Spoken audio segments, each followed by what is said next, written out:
Bonjour, je suis Adélaïde de Clermont-Tonnerre et je vais vous parler de mon nouveau roman « Je voulais vivre ». Alors cette histoire commence par une nuit glaciale de mars. Nous sommes au début du XVIIe siècle. Un vieux prêtre est dans son presbytère. Il entend un bruit insistant. Au départ, il pense que c'est un animal. Et puis finalement, il trouve à sa porte une petite fille. Elle a 6 ou 7 ans. Elle a des yeux admirables et une présence tout de suite presque dérangeante, très particulière. Les vêtements de cette enfant sont totalement déchirés, elle a les pieds en sang dans ses souliers à boucles d'argent. Et en dépit de la grande bienveillance de ce prêtre, la petite fille refuse de répondre à ses questions. Il ne connaîtra d'elle que son prénom, Anne. 20 ans plus tard, Anne est devenue Lady Clarix. C'est une femme fêtée, richissime, écoutée. Elle est puissante aussi bien à la cour d'Angleterre qu'à la cour de France. Et elle a la confiance du personnage le plus important de cette époque, le premier ministre du roi Louis XIII, à savoir le cardinal de Richelieu. Alors c'est une femme brillante et pourtant dans l'ombre, 4 hommes connaissent sa vraie nature. Intrigante, empoisonneuse, sorcière, cette femme au visage angélique, elle a traversé les siècles et la littérature, en fait, vous la connaissez tous. Elle s'appelle Milady de Winter et c'est l'ennemi juré des 3 mousquetaires d'Alexandre Dumas. Alors j'ai une affection très particulière pour ce texte parce que l'été de mes 12 ans, je me suis retrouvée dans un pays étranger avec uniquement la trilogie de Dumas et donc pendant 2 mois, j'ai lu ce texte du début à la fin et à peine avais-je terminé que je recommençais au début. Et j'ai été éblouie par Dumas, j'ai été amoureuse d'Athos qui était un personnage sombre et ténébreux, j'ai été séduite par D'Artagnan, par son audace, je trouvais Constance, la gentille de l'histoire, une femme merveilleuse, c'est elle que je voulais être, et puis je voulais surtout pas être Milady de Winter qui était cruelle, perverse, criminelle, et il m'a fallu des années, mais littéralement des années, pour que le voile se déchire. Et le voile s'est déchiré à un moment très particulier. Je suis avec mes enfants. On écoute une histoire simplifiée des 3 mousquetaires pour les petits. Et là, tout à coup, les éléments sont articulés les uns avec les autres de façon très simple. Et la vérité me frappe. Je me mets à douter. J'ai plein de questions qui me viennent.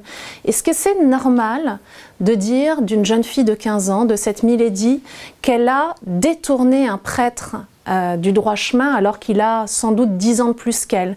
Est-ce qu'il est normal qu'un bourreau décide sans aucun jugement de la marquer au fer rouge?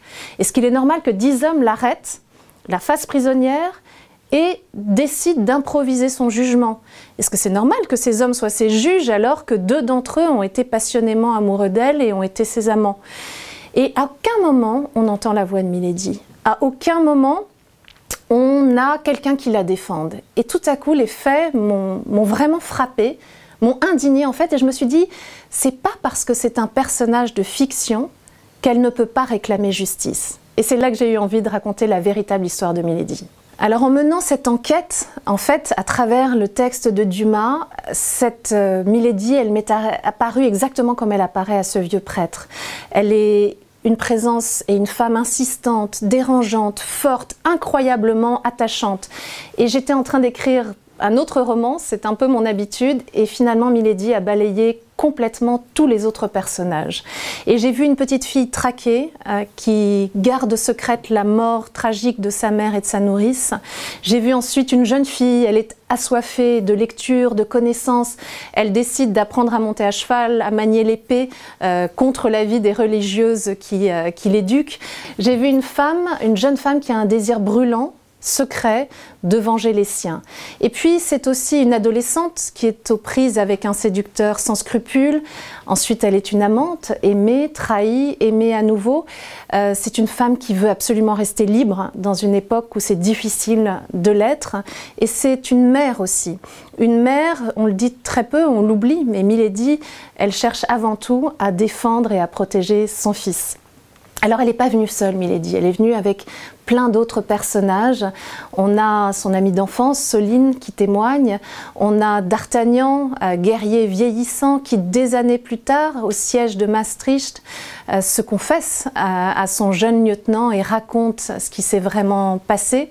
Et puis il y a James de Winter, le second mari de Milady, qui la sauve du déshonneur en adoptant son fils et qui lui donne le nom qui est resté dans la légende.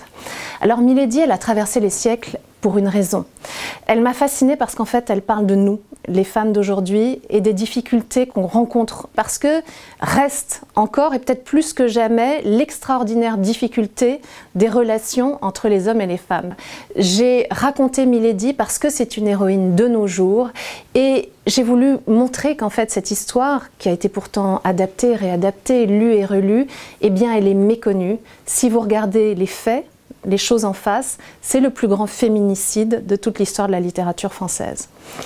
Pour ceux qui n'ont jamais lu une ligne de Dumas, on peut très bien se lancer dans ce texte sans rien connaître de l'histoire des Trois Mousquetaires. Et c'était toute la difficulté, c'était une corde raide, à savoir que ceux qui connaissent puissent replonger avec plaisir dans cet univers familier et que ceux qui ne connaissent pas puissent évidemment se lancer à la rencontre de cette femme qui, moi, m'a véritablement touchée, émue et que j'ai voulu faire connaître.